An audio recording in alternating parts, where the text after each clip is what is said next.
আসন্ন পারমাণবিক যুদ্ধ থেকে বাঁচতে ক্রিস্টোফার ওয়াকেন তার নিজের বাড়িতেই একটি আশ্রয়কেন্দ্র তৈরি করেন। তারা ভেতরে ঢোকা মাত্রই ওপরের বাড়িটি বিস্ফোরিত হয়ে মাটির সাথে মিশে যায়। দৃশ্যটি দেখে আতঙ্কিত ক্রিস্টোফার ওয়াকেন সাথে সাথে ইস্পাতের দরজাটি বন্ধ করে দেন। তেজস্ক্রিয়তা থেকে পুরোপুরি মুক্ত থাকতে তিনি দরজাটি খোলার সময় নির্ধারণ করেন ঠিক ৩০ বছর পর। তার স্ত্রী সিসি স্পেসেক এই সিদ্ধান্ত শুনে ঘাবড়ে যান। তিনি দুশ্চিন্তায় পড়েন যে তারা হয়তো ভূগর্ভেই অনাহারে মারা যাবেন।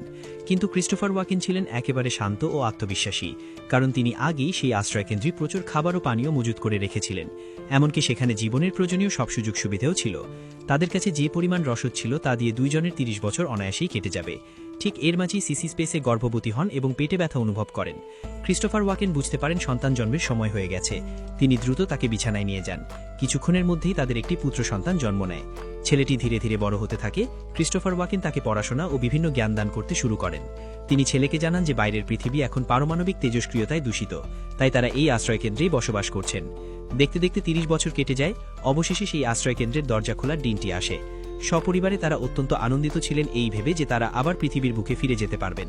ক্রিস্টোফার ওয়াকেন যখন প্রতিরক্ষামূলক পোশাক পরে বাইরে কি ঘটছে তা দেখতে যান, তখন সেখানকার দৃশ্য দেখে তিনি স্তব্ধ হয়ে যান।